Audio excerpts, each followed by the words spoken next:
Hi friends, స్వాగతం మా ఛానల్కి. నేను మీ పేరు. మీరు ఈ ఛానల్కి కొత్తగా వచ్చిన వాళ్ళైతే సబ్స్క్రైబ్ బటన్ని క్లిక్ చేసి బెల్ ఐకాన్ని ఆన్ చేయండి. ఎందుకంటే మేము ఇక్కడ ఆసక్తికరమైన సమాచారభరితమైన కంటెంట్ని మీకు అందిస్తాం. ఈరోజు మనం చర్చించబోయే అంశం చాలా ప్రత్యేకమైనది, చాలా ముఖ్యమైనది. అదే భారతదేశ చరిత్రలో ఒక నల్లని అధ్యాయం, అంటే ఎమర్జెన్సీ. 1975లో విధించబడిన ఈ ఎమర్జెన్సీకి ఈ ఏడాది 50 ఏళ్లు పూర్తయ్యాయి. ఈ ఎమర్జెన్సీ ఎందుకు వచ్చింది? దాని పరిణామాలు ఏమిటి? దేశ ప్రజల జీవితాలపై దాని ప్రభావమేమిటి? అన్నీ వివరంగా తెలుసుకుందాం. సో, రెడీగా ఉన్నారా? Let's get started. ఎమర్జెన్సీకి ముందు రాజకీయ నేపథ్యం. ఫ్రెండ్స్, ఎమర్జెన్సీ గురించి మాట్లాడే ముందు ఆ సమయంలో భారత రాజకీయాలు ఎలా ఉన్నాయో కొంచెం అర్థం చేసుకుందాం. 1971 ఎన్నికల్లో కాంగ్రెస్ పార్టీ ఇందిరాగాంధీ నాయకత్వంలో భారీ విజయం సాధించింది. గరీబీ హఠావో అనే నినాదంతో ఆమె ప్రజల మనసు గెలుచుకున్నారు. కాని ఆ ఎన్నికల్లో కొన్ని అక్రమాలు జరిగాయని ఆరోపణలు వచ్చాయి. ముఖ్యంగా రాయ్ బరేలీ నియోజకవర్గం నుండి ఇందిరాగాంధీ గెలుపును సవాలు చేస్తూ రాజ్ నారాయణ్ అనే సోషలిస్ట్ నాయకుడు కోర్టులో కేసు వేశారు. 1975 నాటికి అలహాబాద్ హైకోర్టు ఒక షాకింగ్ తీర్పు ఇచ్చింది.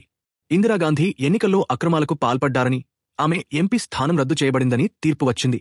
అంతేకాదు, ఆమె 6 సంవత్సరాల పాటు ఎన్నికల్లో పోటీ చేయడానికి అనర్హులని కూడా కోర్టు తీర్పు చెప్పింది. ఈ తీర్పు దేశ రాజకీయాల్లో ఒక పెను సంచలనం సృష్టించింది. ఎమర్జెన్సీ ప్రకటన. ఈ నేపథ్యంలో 1975 జూన్ 25వ తేదీన ఇందిరాగాంధీ దేశంలో ఎమర్జెన్సీ ప్రకటించారు. ఈ నిర్ణయం రాత్రికి రాత్రి తీసుకోబడింది. రేడియోలో ఆమె ప్రసంగం ద్వారా దేశంలో అంతర్గత భద్రతకు ముప్పు ఉందని, అందుకే ఎమర్జెన్సీ విధించాల్సి వచ్చిందని చెప్పారు. కాని చాలామంది రాజకీయ విశ్లేషకులు ఈ నిర్ణయం ఇందిరాగాంధీ తన అధికారాన్ని కాపాడుకోవడానికే తీసుకున్న చర్యగా భావించారు. ఎమర్జెన్సీ ప్రకటన తర్వాత దేశంలో చాలా మార్పులు వచ్చాయి. ప్రజాస్వామ్య హక్కులు కాలరాసిపోయాయి. పత్రికా స్వేచ్ఛ నిషేధించబడింది. విపక్ష నాయకులు, రాజకీయ కార్యకర్తలు, పాత్రికేయులు అరెస్టు చేయబడ్డారు. జైళ్లు రాజకీయ ఖైదీలతో నిండిపోయాయి.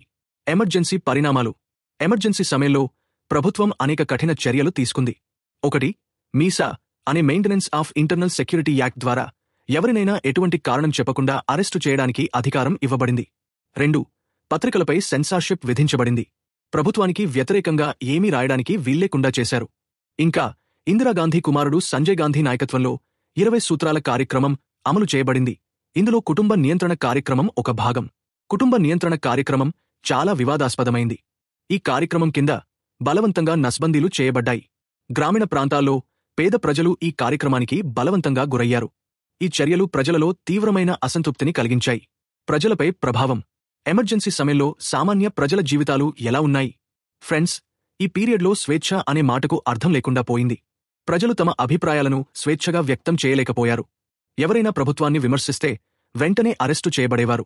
ఈ సమయంలో జయప్రకాశ్ నారాయణ్ వంటి నాయకులు ప్రజలను ఒక్కటి చేసి ఎమర్జెన్సీకి వ్యతిరేకంగా ఉద్యమాలు నడిపారు.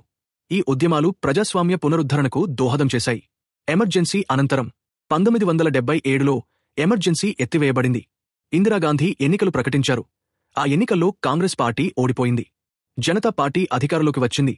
మొరార్జీ దేశాయ్ దేశంలో మొదటి గైర్ కాంగ్రెస్ ప్రధానమంత్రి అయ్యారు. ఈ ఎన్నికలు భారత ప్రజాస్వామ్య బలాన్ని చాటాయి. ఈరోజు ఎమర్జెన్సీని ఎలా చూడాలి? ఫ్రెండ్స్, ఎమర్జెన్సీ అనేది భారత చరిత్రలో ఒక మరపురాని అధ్యాయం. ఇది మనకు ప్రజాస్వామ్యం యొక్క విలువను, స్వేచ్ఛ యొక్క ప్రాముఖ్యతను గుర్తుచేస్తుంది. ఈరోజు 50 ఏళ్ల తర్వాత ఈ సంఘటన నుండి మనం ఏమి నేర్చుకోవాలి? మన హక్కులను, స్వేచ్ఛను కాపాడుకోవడం ఎంత ముఖ్యమో ఈ ఎమర్జెన్సీ మనకు నేర్పింది. అవుట్రో. సో ఫ్రెండ్స్, ఈరోజు మనం భారత ఎమర్జెన్సీ గురించి, దాని ప్రభావాల గురించి, దాని చరిత్ర గురించి వివరంగా తెలుసుకున్నాం. ఈ వీడియో మీకు నచ్చినట్లయితే లైక్ బటన్ని కొట్టండి, మీ ఫ్రెండ్స్తో షేర్ చేయండి, మరియు మా ఛానల్ని సబ్స్క్రైబ్ చేయడం మర్చిపోవద్దు. కామెంట్స్లో మీ అభిప్రాయాలను తెలియజేయండి. ఎమర్జెన్సీ గురించి మీకు ఏమైనా ఆసక్తికరమైన విషయం తెలిస్తే కామెంట్ బాక్స్లో రాయండి. మళ్ళీ కలుద్దాం మరో ఆసక్తికరమైన వీడియోతో. By by.